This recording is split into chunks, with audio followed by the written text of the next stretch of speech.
Admiral Laura Mitchell stood perfectly still on the bridge of the USS Vanguard. Her hands were clasped behind her back, and her eyes were fixed on the viewport. The stars looked peaceful from here. They always did. But Laura knew that peace was a lie.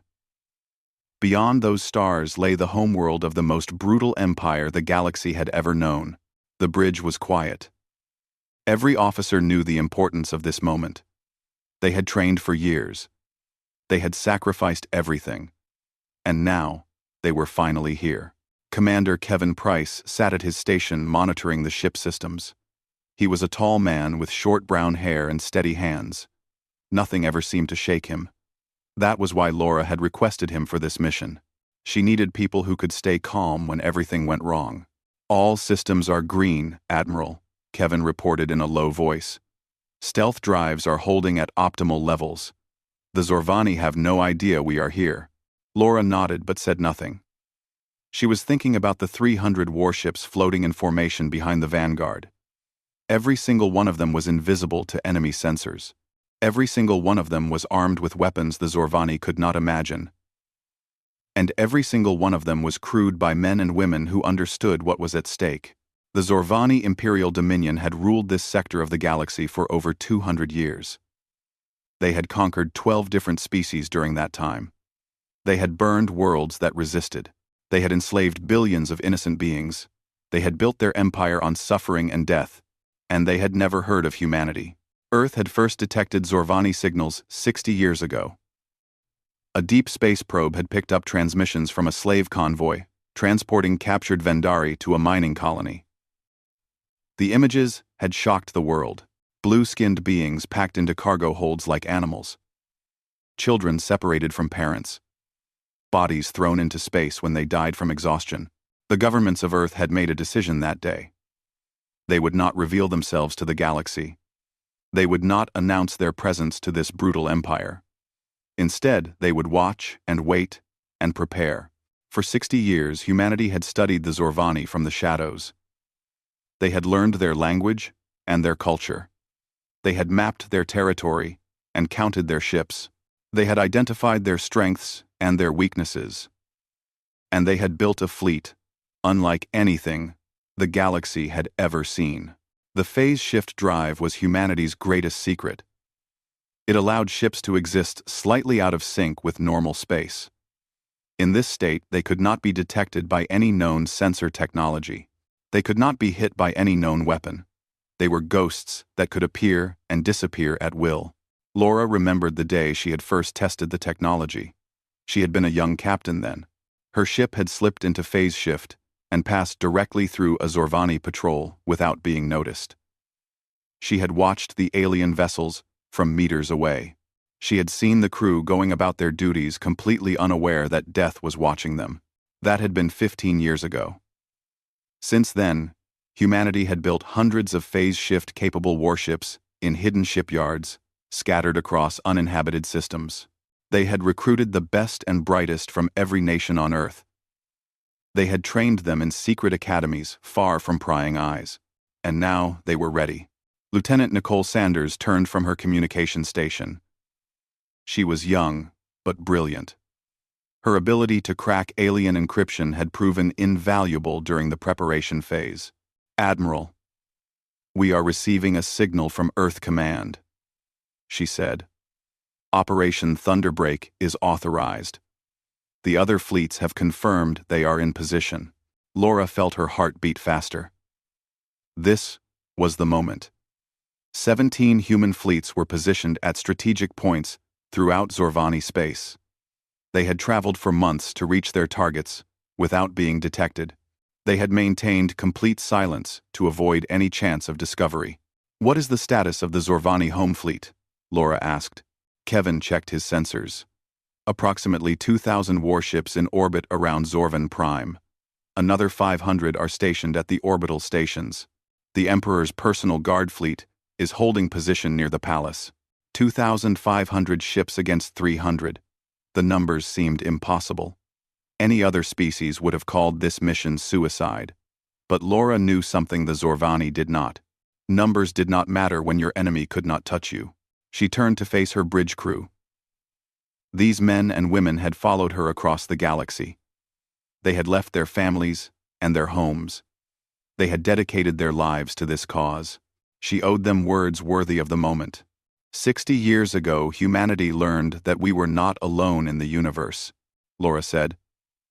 We learned that the galaxy was ruled by those who prey on the weak. We learned that billions of innocent beings lived in chains while their masters grew fat on their suffering. She paused and looked at each officer in turn. We could have hidden.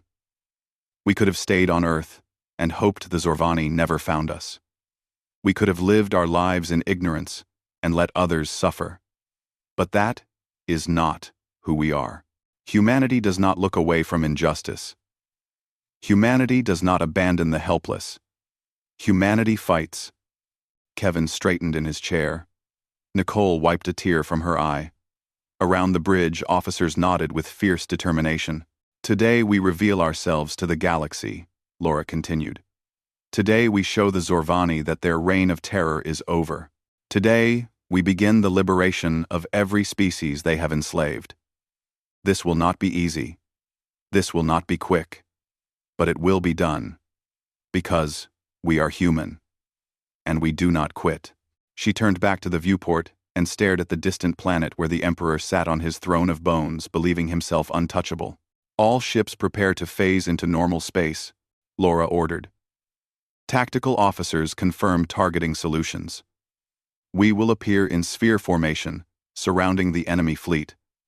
No ship fires until I give the command. Acknowledgements came flooding in from every vessel in the fleet. 300 captains confirming they were ready. 300 crews prepared to fight and die for a cause greater than themselves. Laura took a deep breath. Her father had been a history teacher. He had told her stories of moments that changed everything. Lexington, Normandy, the moon landing. She wondered if he had ever imagined his daughter would create such a moment. Execute phase transition on my mark, she said. The bridge fell silent. Every officer held their breath. Mark. The vanguard shimmered and shifted, and suddenly the stars looked different. The stealth field dropped away, and the ship became solid and real and visible. Around them, 300 human warships appeared from nothing, as if they had always been there. On Zorvan Prime, alarms began to scream. The Emperor's peaceful day was about to be ruined. Humanity had arrived. High Commander Vexar had served the Zorvani Empire for 90 cycles. He had crushed rebellions on a dozen worlds. He had burned cities that dared resist Imperial rule. He had watched millions die at his command and felt nothing but pride. His scales were covered with medals of honor and his name was spoken with fear across the galaxy. He sat upon his command throne aboard the Imperial dreadnought Eternal Dominion and reviewed the morning reports. Everything was as it should be. The fleet was at full strength. The orbital defense platforms were operational. The Emperor was pleased with his service. Vexar clicked his mandibles in satisfaction.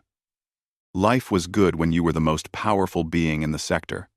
Nothing could threaten the Zorvani Dominion. Nothing ever had, and nothing ever would. His subordinate officer, Kreltax, approached the throne with a data tablet. High Commander, all vessels report optimal status.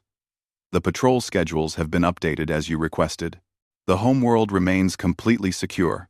Vexar took the tablet and glanced at the numbers without interest. Security was never a concern here. Zorvan Prime was the most protected world in the Empire. Any enemy foolish enough to attack would face 2,000 warships, crewed by the finest warriors in the galaxy. Dismissed, Vexar said with a wave of his upper right arm. Kreltax bowed and retreated. Vexar leaned back in his throne and allowed himself a moment of relaxation. Perhaps he would visit the pleasure gardens later. Or maybe he would inspect the new batch of slaves that had arrived from the Krellox territories. He had heard they were particularly obedient after the last round of conditioning. Then the alarm started screaming. Every light on the bridge turned red. Every screen filled with warning symbols. Every officer began shouting at once. Vexar lurched forward in his throne. What is happening? Kreltax ran to the nearest sensor station and stared at the display with all four of his eyes wide open. "Hi, Commander. We have contacts. Hundreds of contacts appearing all around the fleet. What do you mean, appearing? Ships do not just appear. Where did they come from?" End quote. "I do not know, High Commander. There were no hyperspace signatures. There were no approach vectors." Vexar pushed himself off the throne and stormed toward the main display. The tactical map showed Zorvan Prime at the center, surrounded by the reassuring blue dots of the Imperial fleet. But now there were red dots everywhere, hundreds of them forming a perfect sphere around his ships. "That is impossible," Vexar whispered. The red dots were not moving. They were simply holding position, as if waiting for something. Vexar studied their formation with growing unease. These newcomers had placed themselves at optimal firing positions. They had trapped his entire fleet inside their sphere. It was a perfect tactical arrangement. Whoever commanded those ships knew exactly what they were doing. "Identify those vessels," Vexar ordered. "Match them against our database of known species." Kreltax worked furiously at his station. "No match, High Commander.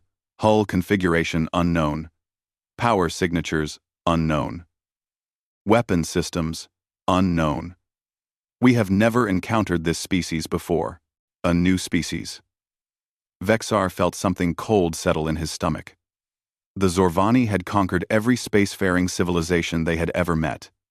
But they had always known their enemies. They had always had time to study them and find their weaknesses. These beings had appeared from nowhere with technology he could not understand.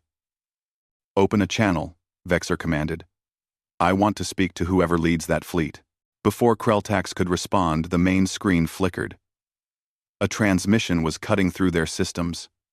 It was overriding their encryption and accessing their network without permission. That should have been impossible, but it was happening anyway. A face appeared on the screen. It was an alien face, unlike anything Vexar had seen before.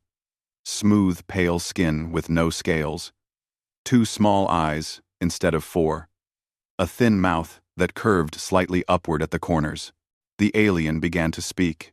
The words were translated instantly by the ship computer.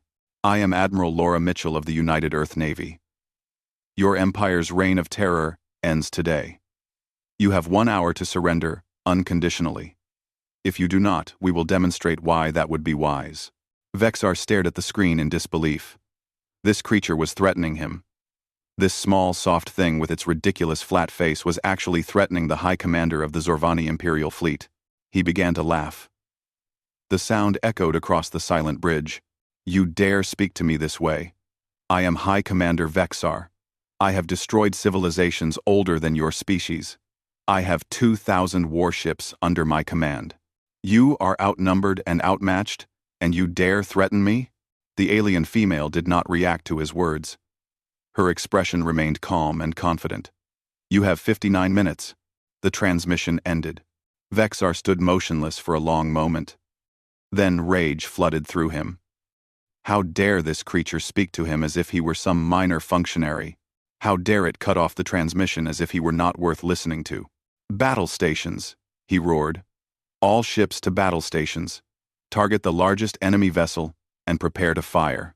Officers scrambled to obey. Across the fleet, 2,000 warships powered up their weapons. Plasma cannons charged. Particle beam generators hummed with deadly energy. Missile tubes loaded with warheads designed to crack planets. "High Commander," Kreltax said nervously. "Perhaps we should wait. We do not know what these beings are capable of." "I know exactly what they are capable of. They appeared here with their pathetic little fleet, thinking they could intimidate us with words. I will show them what happens to those who challenge the Zorvani Dominion." "R." He pointed at the largest red dot on the tactical display. "That ship, the one that transmitted. I want it destroyed. Fire everything." The Eternal Dominion shuddered as its main batteries unleashed their fury. Plasma bolts and particle beams and missiles streaked across space toward the enemy vessel. 100 other ships joined the barrage. The combined firepower was enough to destroy a small moon. Every single shot passed harmlessly through the target. Vexar watched in horror as his weapons did nothing. The enemy ship sat untouched in space as if the attack had never happened. The plasma bolts flew through its hull like it was not even there. The particle beams scattered against nothing. The missiles detonated uselessly in empty space. What is this? Vexar's voice came out as a whisper. What is happening? What is happening? What is happening? Kreltax was staring at his sensors with terror in all four eyes. Hi, Commander. The enemy ship is not fully in our dimensional phase. Our weapons cannot interact with their hull. They exist in a state we cannot touch. Vexar felt his legs grow weak. He reached for the arm of his throne to steady himself. Then the enemy ships began to glow with blue energy. And they fired back. The shots did not miss. The first 12 Zorvani cruisers exploded simultaneously. They were the ships closest to the Eternal Dominion. They formed a perfect ring around the flagship. The message was clear to everyone watching. The humans could have killed Vexar first. They had chosen not to. High Commander Vexar stood frozen on his bridge as debris from the destroyed vessels drifted past his viewport. Those cruisers had been crewed by thousands of warriors. They had been armed with the finest weapons in the Empire. And they had been erased from existence in less than a second. Impossible, he breathed. This is impossible. Around him, officers were screaming and running and trying to make sense of what had just happened. Sensor stations were overloading with data. Communication channels were flooded with panicked transmissions from other ships. The perfect order of the Zorvani fleet was crumbling into chaos. Admiral Laura Mitchell's face appeared on the screen again. She looked exactly the same as before. Calm. Confident. Completely unafraid. That was a demonstration, she said. We targeted only military vessels, with no ground bombardment capability. We have no interest in harming civilians. You have 41 minutes remaining to make your decision. The transmission ended. Vexar turned to Kreltax with wild eyes. How did they do that? Our shields were at maximum. Our armor is the strongest in the galaxy. How did they destroy those ships so easily? Kreltax was shaking badly. His scales had turned pale with fear. I do not know, High Commander. Their weapons seem to operate on principles we do not understand. They fired beams of focused energy that cut through our hulls like they were made of paper. Nothing we have can stop them. Then we will overwhelm them with numbers, Vexar declared. Order all ships to attack. 2,000 against 300. Even with superior weapons, they cannot survive those odds. High Commander, if our weapons cannot touch them, then our numbers mean nothing. Vexar grabbed Kreltax by the throat and lifted him off the deck. Do as I command, or I will throw you out an airlock myself. He released the officer and watched him scramble away to send the order. Vexar knew in his heart that Kreltax was right. If the enemy could not be hit, then no amount of firepower would matter. But he refused to accept defeat. He had never surrendered to anyone. He would not start now. Far below on the surface of Zorvan Prime, Emperor Kazrath watched the battle unfold on his private screens. He sat in his throne room, surrounded by advisors and generals and priests. All of them were screaming at each other. None of them had any useful suggestions. We must call for reinforcements, General Macvex shouted. The outer fleets can be here in 3 days. 3 days is too long, Advisor Trella countered. These humans gave us 1 hour. They will destroy us before help arrives. Then we must pray to the gods for deliverance, High Priest Zornax intoned. This is surely divine punishment for some unknown sin. Kazrath raised one of his forearms and the room fell silent. He was the Emperor. His word was law. His power was absolute. At least it had been, until today. Show me these humans again, he commanded. A technician replayed the transmission from Admiral Mitchell. Kazrath studied her alien face with intense focus. He had conquered 12 species. He had learned to read the emotions of many different beings. What he saw in this human's eyes disturbed him deeply. She was not bluffing. She was not exaggerating. She was stating simple facts as she understood them. "Contact the High Commander," Kazrath ordered. "Tell him to hold his attack." "Your Majesty," General Machvex protested. "We cannot negotiate with invaders. It would show weakness. The other conquered species might see it as an opportunity to rebel." Kazrath turned his gaze on the general. "Those conquered species have been watching this battle through their own sensors. They have seen our weapons do nothing. They have seen our ships die without inflicting any damage.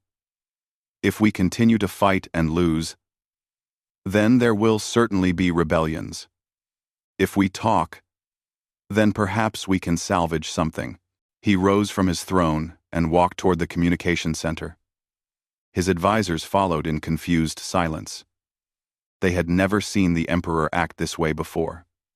He had always been decisive and aggressive. Now he seemed almost afraid. Kazrath was afraid. For the first time in his life, he faced an enemy he could not defeat through force.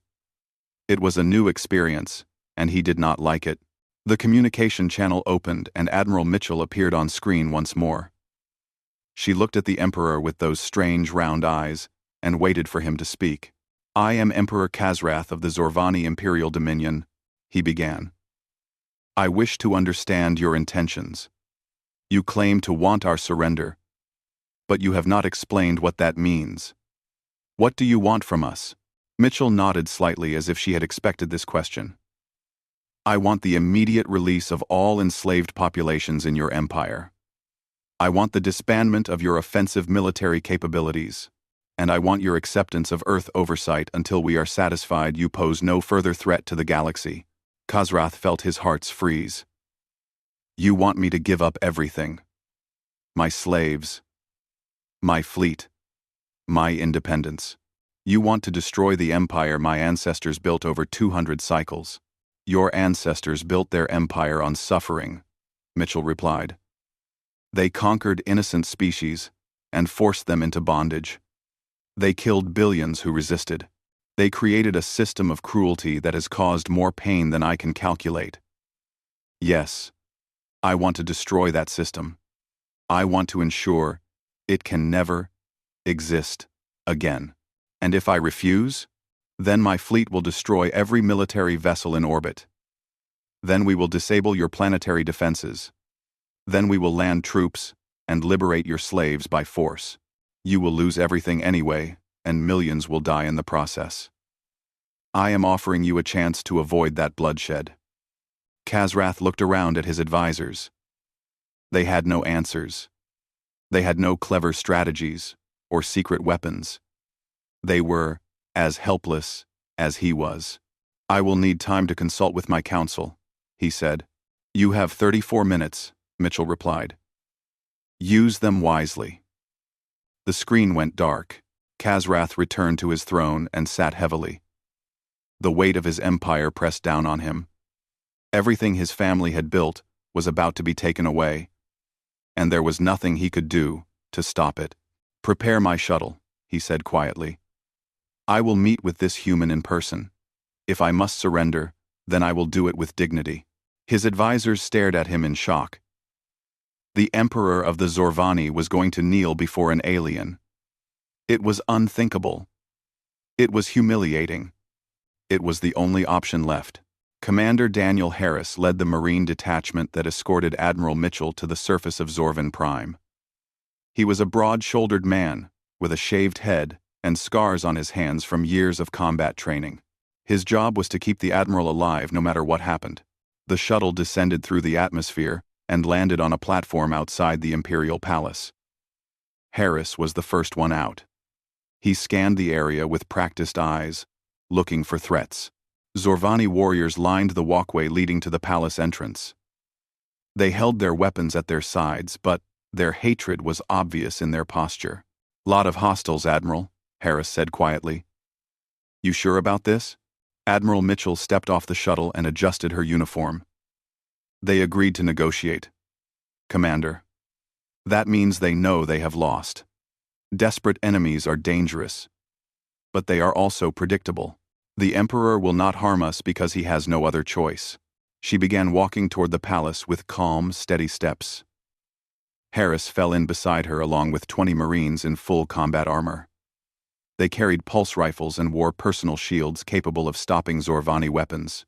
At least in theory, the palace was enormous. It had been built to make visitors feel small and insignificant. Massive columns rose toward a ceiling so high it was lost in shadow. Statues of past emperors stared down with cold stone eyes. Everything was designed to intimidate. Mitchell did not seem intimidated at all. She walked through the grand halls as if she owned them. Harris admired her confidence, even as he kept his hand close to his sidearm. They entered the throne room and found Emperor Khazrath waiting for them. He sat upon a throne made of bones. Real bones, from real beings who had died in his service. It was meant to be a symbol of power. To Harris, it was just another sign of how cruel these aliens truly were. The Emperor was huge. He towered over the humans even while seated. His 4 arms were folded across his chest, and his scales gleamed with precious metals. Behind him stood his advisors, and generals, and guards. All of them watched the humans with undisguised contempt. Mitchell stopped a few meters from the throne and looked up at Khazrath without any sign of fear. The silence stretched out as the 2 leaders measured each other. "You have made a terrible mistake attacking my empire," Khazrath finally said. His voice echoed through the chamber. "Even if you defeat this fleet, I have thousands more scattered across my territory. I will hunt your species to extinction for this insult." Mitchell did not react to the threat. "Your database of conquered species lists the Vendari, the Kreloks, the 7th Migration, and 9 others. Every single one of them believed they were unconquerable. Every single one of them was wrong. You proved that to them when you broke their fleets and enslaved their people. Now we are proving it to you. Number 4. Every single one of them." She took a step closer to the throne. The guards tensed, but did not move. "We have been watching you for 60 years, Emperor. We know your fleet positions. We know your supply lines. We know your communication codes. We know the location of every military installation in your empire. Right now, human fleets are materializing at 17 of your most important systems. By tomorrow, that number will be 50. By next week, you will have no empire left."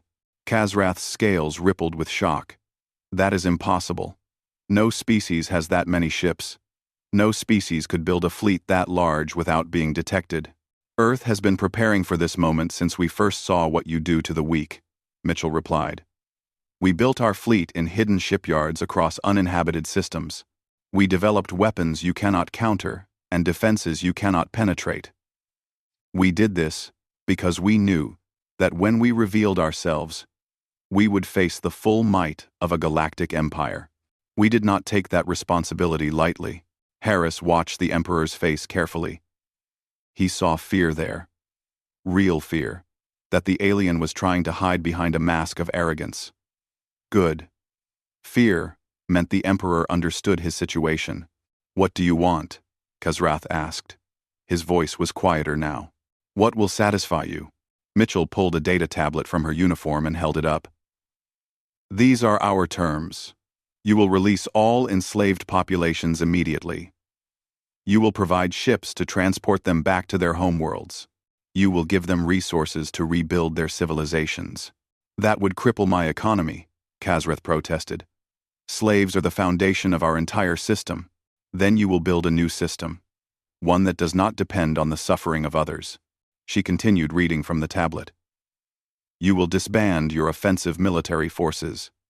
You may keep enough ships to defend your borders, but nothing more.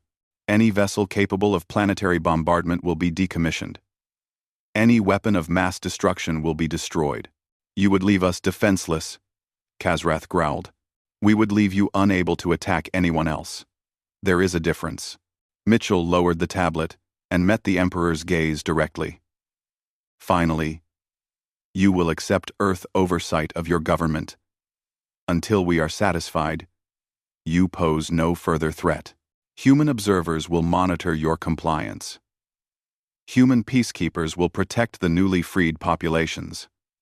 This arrangement will continue until we determine that your society has genuinely changed. The throne room was completely silent. Every Zorvani present understood what these terms meant. Their empire would be dismantled. Their power would be broken. Their way of life would end. And if I refuse these terms?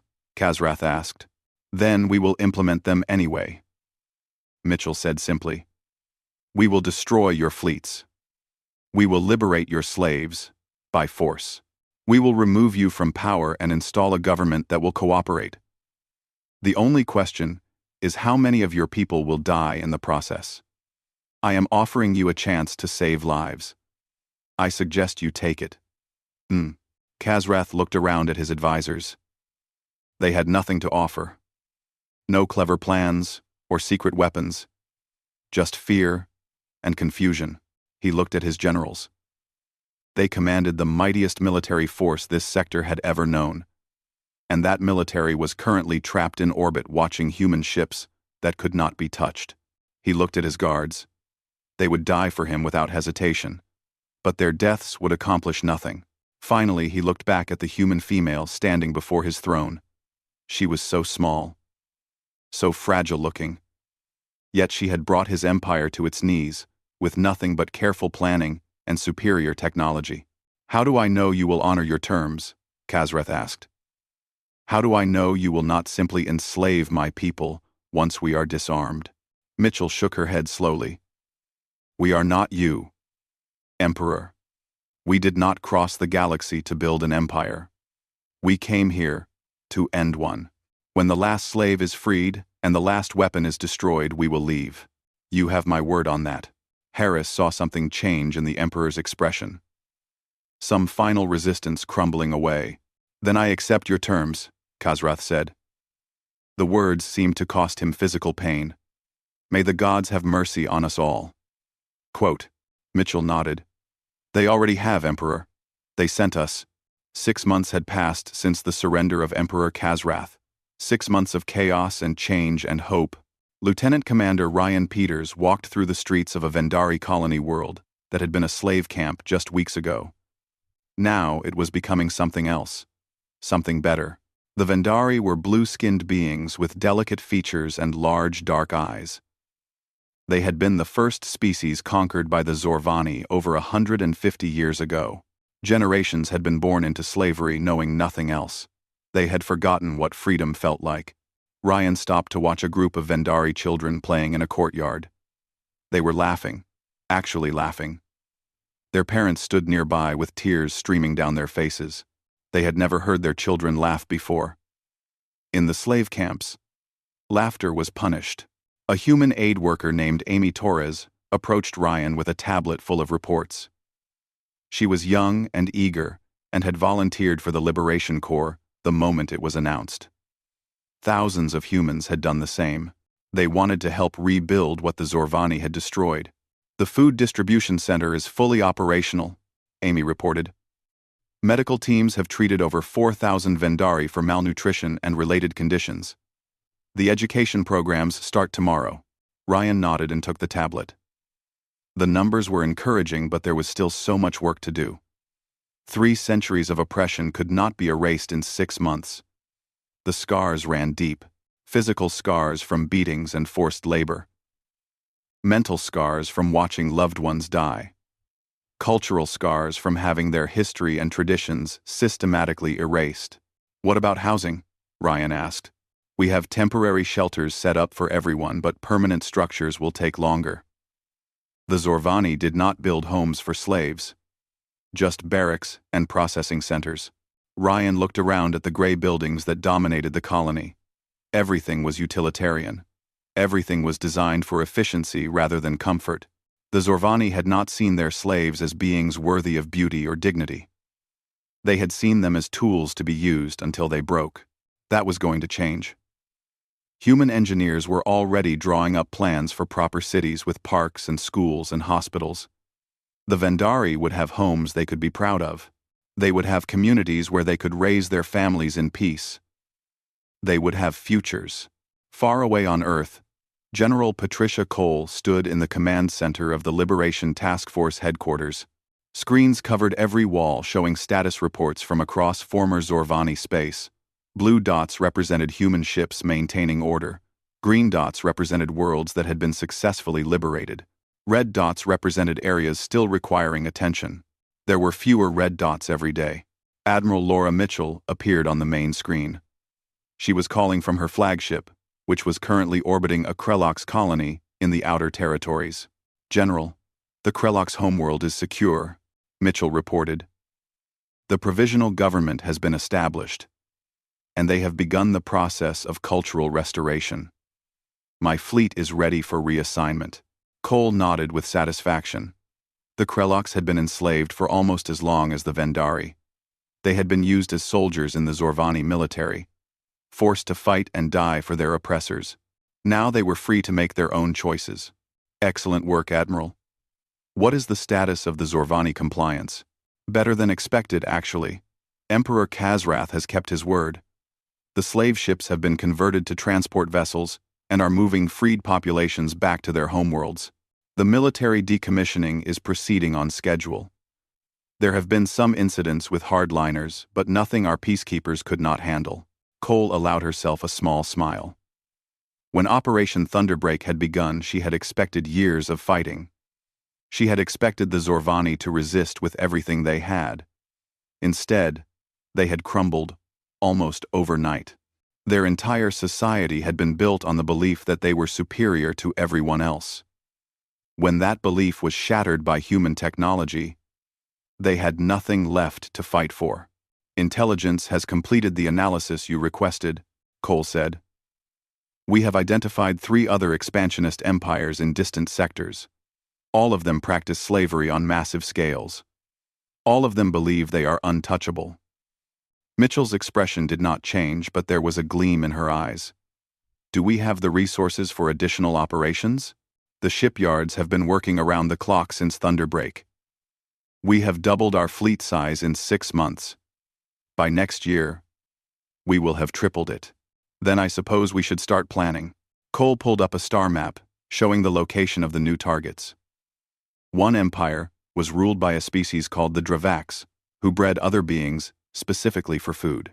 Another was controlled by the Morathi Collective, which implanted neural controls in their subjects to create a workforce of mindless drones. The third was a confederation of pirates who raided weaker species for profit. All of them would fall. It was only a matter of time. "The Liberation Council has authorized preliminary reconnaissance," Cole said. "We want eyes on these targets before we commit to any action. Can you spare some ships?" "I can spare whatever you need, General. My crews are eager for new assignments. Garrison duty does not suit them." Cole understood. The men and women of the United Earth Navy had dedicated their lives to fighting injustice. Sitting in orbit, watching peaceful worlds was important work, but it was not what they had trained for. They wanted to make a difference. They wanted to free more slaves and topple more tyrants. They would get their chance. On Zorvan Prime, the Emperor sat alone in his empty throne room. His advisors had abandoned him. His generals had been stripped of their ranks. His guards had been replaced by human peacekeepers who watched him with cold, indifferent eyes. He was still alive. That was something. The humans had kept their word about not seeking revenge. They had not executed him, or tortured him, or paraded him through the streets. They had simply taken away his power and left him to watch his empire crumble. Sometimes Kazrath wondered if death would have been easier. He had ruled over billions. He had commanded the mightiest fleet in the galaxy. He had believed himself chosen by the gods to dominate all lesser beings. Now, he was nothing, a relic of a system that was being erased from history. The humans had won. They had won completely and utterly, and there was nothing anyone could do about it. But as Kazrath sat in his empty throne, he realized something important. The humans were not going to stop. They had liberated his slaves.